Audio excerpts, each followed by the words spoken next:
म्हणजे एक प्रकारे पर्यावरणीय व्यवस्था देखील स्वदेशीच्या सिद्धांताशी जोडली.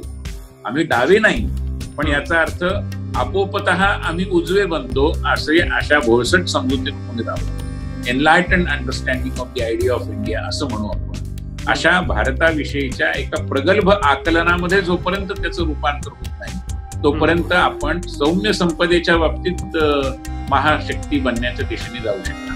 आणि त्यामुळे ज्या ईज ऑफ लाईफची गोष्ट पंतप्रधान करतात ते लोकांच्या अनुभवाचा विषय बनले.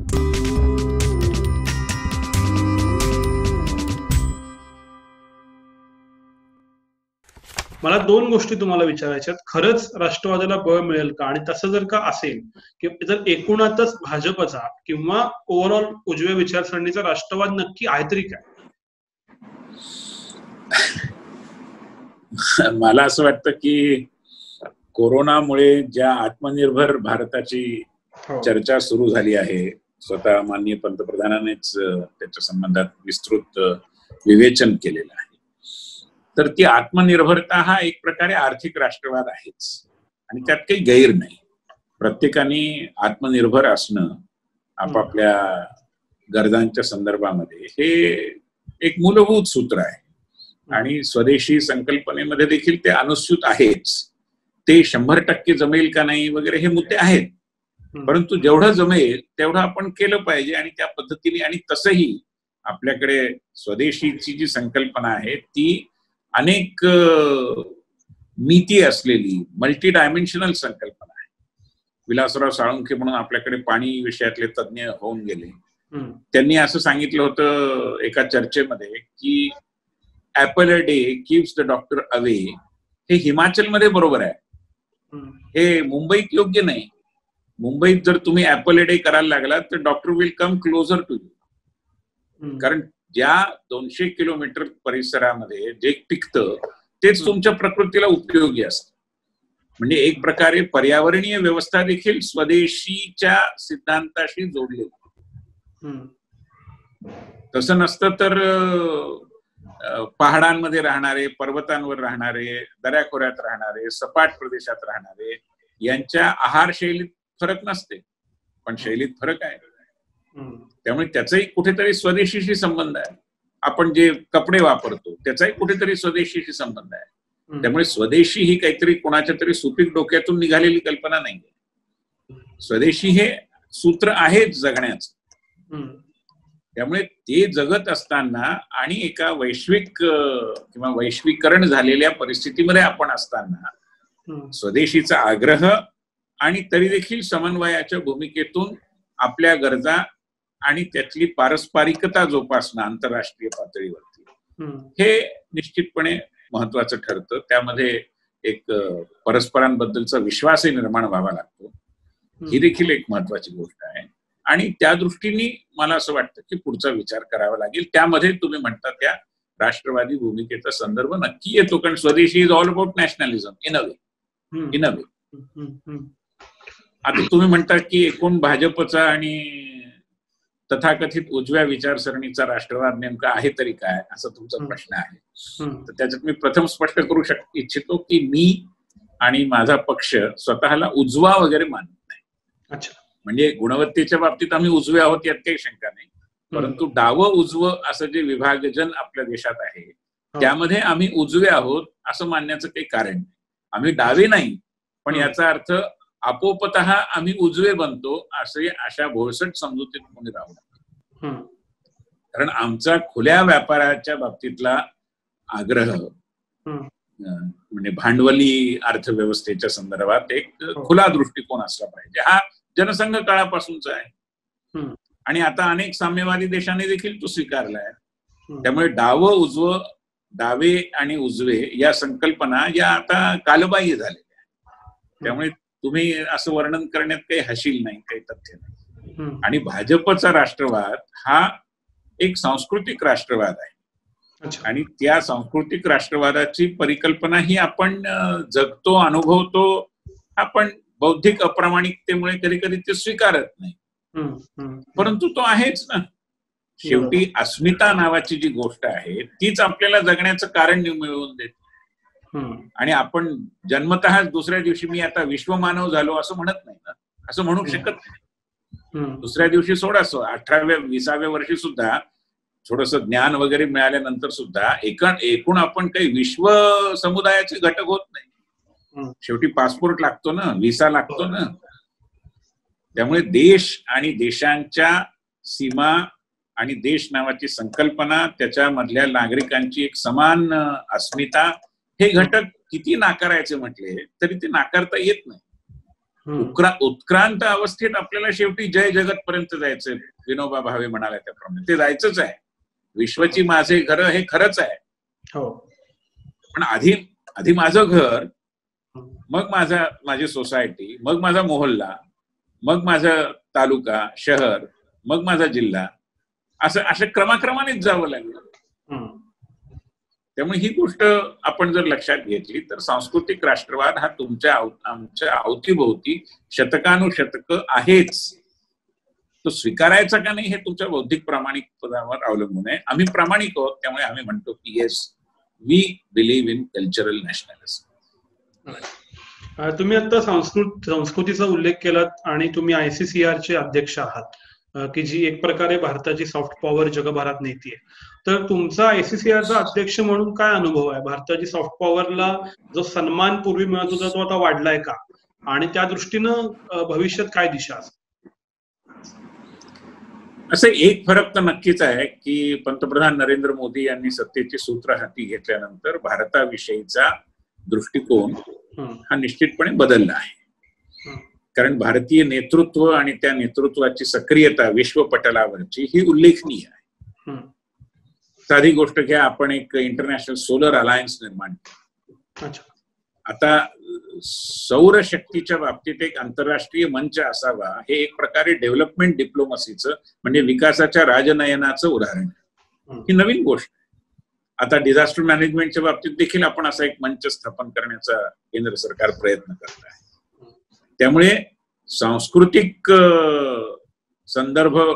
संबंध वाढवता शेवटी सांस्कृतिक संबंधांना केंद्रभागी ठेवून एका अर्थाने आपल्याला औद्योगिक, आर्थिक किंवा सामरिक आणि राजकीय अशा सर्व प्रकारच्या संबंधांची गुंफण करायची आहे. याचं लख्ख भान असलेले आपले पंतप्रधान असल्यामुळे ते निश्चितपणाने विश्वपटलावर एक दखल घेण्याजोगे नेते झालेले आहेत आणि त्याचा स्वाभाविकरित्या भारताचा दबदबा वाढण्यामध्ये आपल्याला निश्चितपणाने परिणाम झालेला दिसतो. आता सांस्कृतिक संबंधांच्या बाबतीत जर गोष्ट करायची झाली किंवा ज्याला तुम्ही सौम्य संपदा आपण म्हणतो, सॉफ्ट पॉवर म्हणतो, तर भारताची स्थिती खूप वैशिष्ट्यपूर्ण आहे. कारण जगाला भारताचा शोध लागायला आपले मसाले कारणीभूत झाले. मसाले कुठे मिळतात, तो भारत आहे कुठे हे पाहायला आधी कोलंबस आणि नंतर वास्को द गामा निघाला. आता मसाले हे काय आहे? मसाले इज अवर सॉफ्ट पॉवर. त्यामुळे आपला प्रारंभच मुळे तिथून होतो, अर्वाचीन इतिहासातला अर्थातच. आणि आपल्या या सौम्य संपदेमुळेच युएन संघ आणि फाहियान आणि अल्बेरुनी हे भारतात आले. आपल्या या सौम्य संपदेच्याच प्रभावामुळे रामायण आणि महाभारत जगाच्या अनेक देशांमध्ये त्याची मोहिनी आज आहे. दक्षिण पूर्व आशियामध्ये सगळ्यात जास्त आहे. आणि आज तिथले कट्टर इस्लाम पंथाचे अनुयायी झालेले आणि त्यांची बहुसंख्या असलेले देश देखील असं म्हणतात की होय, आम्ही इस्लामिक राष्ट्र आहोत, आमचा धर्म वेगळा आहे, पण आमची संस्कृती तीच आहे जी रामायणाला देखील एक महाकाव्य मानते आणि त्याचा आनंद घेते. त्यामुळे भारतीय सौम्य संपदेचं जे संचित आहे ते विलक्षण आहे आणि ते अमाप आहे. पण आपली अवस्था थोडीशी तुझे आहे तुझं पाशी परी तू जागा चुकला अशी आहे.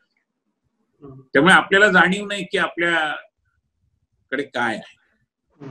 आणि तसाच विचार केला तर या सौम्य संपदेमुळे जी स्थिती निर्माण झाली ती अशी आहे की जगाच्या कानाकोपऱ्यात एकही देश असा नसेल की जिथे भारतीय माणसाचं आणि भारताचं स्वागत होत नाही, जिथे भारताविषयीची सदिच्छा नाही. काही अपवाद असतील पण ते अपवाद आहेत.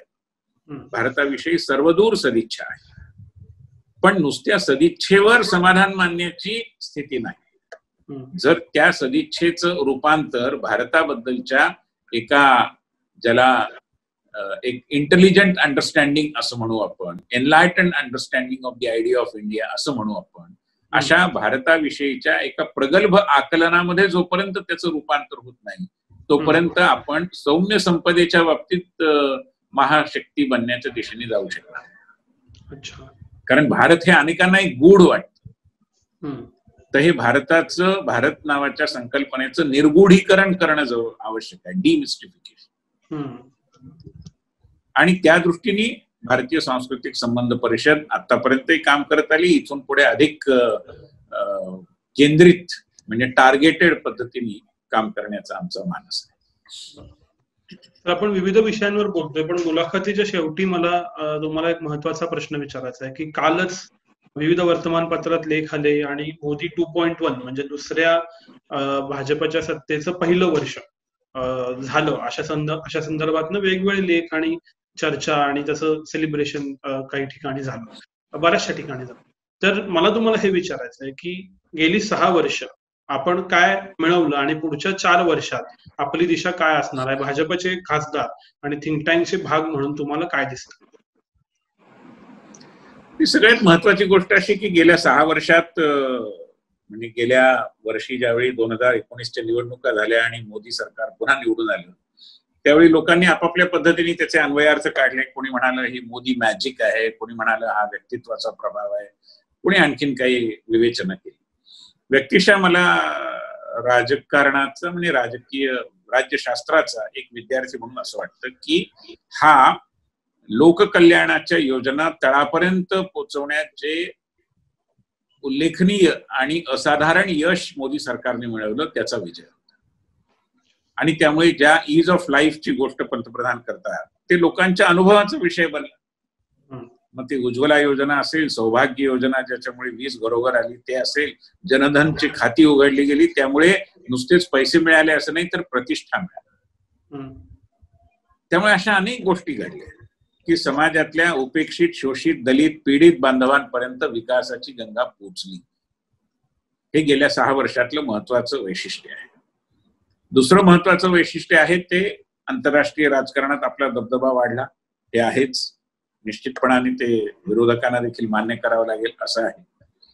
एक प्रकारे राजकारणाला आणि प्रशासनाला एक सेन्स ऑफ पर्पज, एक उद्देशपूर्णता मिळवून देण्याचा प्रयत्न, काही लक्ष केंद्रित करण्यात आली, काही निश्चित करण्यात आली, त्या दिशेने विकास घेऊन जायला हवा हे ठरवलं गेलं. आणि हे सगळं करत असताना लोकांच्या म्हणजे सामाजिक सुरक्षिततेचे, राष्ट्रीय सुरक्षिततेचे असे जेवढे म्हणून प्रश्न होते त्याला देखील प्राधान्य दिलं. त्यामुळे आपण पाहतो की घटनेतलं कालबाह्य झालेलं 317व कलम रद्द करण्याची हिंमत दाखवून आपण काश्मीरला विकासाच्या महाप्रवाहामध्ये सामील करून घेतलं. नुसतं तेवढंच केलं नाही तर एक प्रकारे जे भारतीय फाळणीच्या काळात इथे येऊ शकले नाहीत आणि त्यांच्या निवासात अडकले त्या देशांमध्ये, शेजारी देशांमध्ये, त्यांना भारतात येऊन सुरक्षितता अनुभव करता यावी याकरताचं जे आपलं मानवतावादी कर्तव्य होतं ते कर्तव्य CAA सारखा कायदा संमत करून आपण पार पाडलं. मुस्लिम महिलांना तलाकमुळे ज्या काही अडचणीच्या परिस्थितीला तोंड द्यावं लागायचं, अन्याय व्हायचा, त्यातून त्यांची मुक्तता केली. आणि कोरोनाच्या काळामध्ये एका वेगळ्या पद्धतीने परंतु आपण सगळा जनमानस एकत्र केला. म्हणजे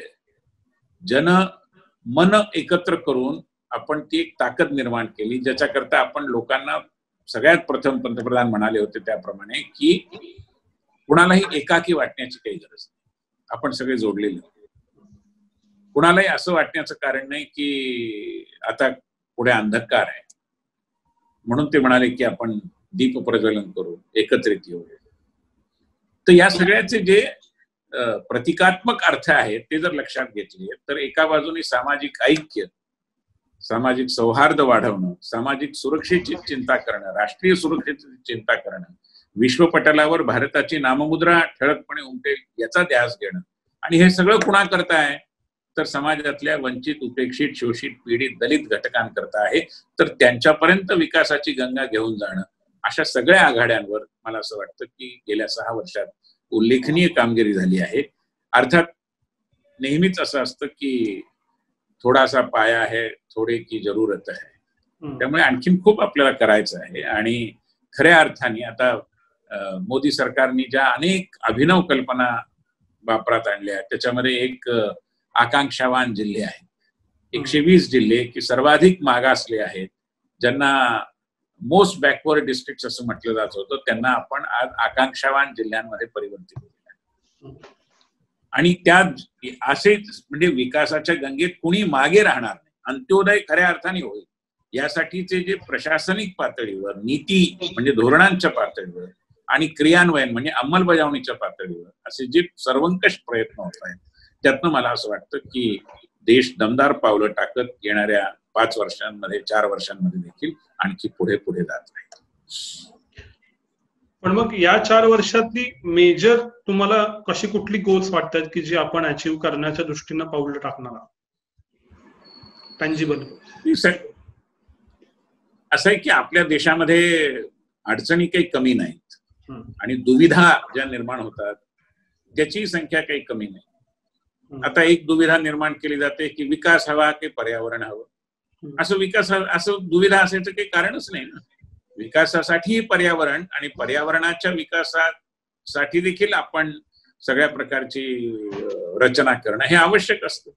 या अशा प्रकारच्या ज्या दुविधा आहेत त्यातनं जर आपण बाहेर आलो, आता हा श्रमिकांचा प्रश्न आहे, भूमिपुत्र पाहिजेत का बाहेरचे श्रमिक पाहिजेत, असे कृत्रिम वादविवाद निर्माण करून राजकीय पोळी शेकण्याचे जे प्रयत्न होतात त्याच्यापासून जर आपल्याला थोडं दूर राहता आलं आणि समंजसपणाने राजकीय पक्षांनी म्हणजे इथे मुख्यतः विरोधकांनी जर हे प्रश्न हाताळले आणि उठसूट लोकप्रिय नेतृत्व जे लोकांनी निवडून दिलेलं आहे त्यांच्याबद्दलच्या पूर्वग्रहांच्या फुटपट्ट्यांनीच त्यांना मोजायचं असं न ठरवता आपण थोडं मोकळा विचार केला आणि जे चांगलं घडतंय त्याला चांगलं आहे असं म्हणण्याचा प्रयत्न केला. प्रसार माध्यमांनी देखील कुत्र्याला माणूस चावला तरच बातमी होते, माणूस कुत्र्याला चावला तर बातमी होत नाही, अशा ज्या सर्धोपट नकारात्मकतेकडे जाणाऱ्या गोष्टी आहेत त्याची कास सोडून दिली काही काळ आणि एका सकारात्मक दृष्टिकोनातून याचा अर्थ सगळ्यांनी प्रशंसा केली पाहिजे असं नाही, पण जे चांगलं आहे त्याला चांगलं म्हटलं पाहिजे, तर चांगुलपणाला प्रोत्साहन नाही. अन्यथा मी चांगलं का वागायचं असा लोकांच्या पुढे प्रश्न आहे, कारण त्याची दखल कोणी घेत नाही.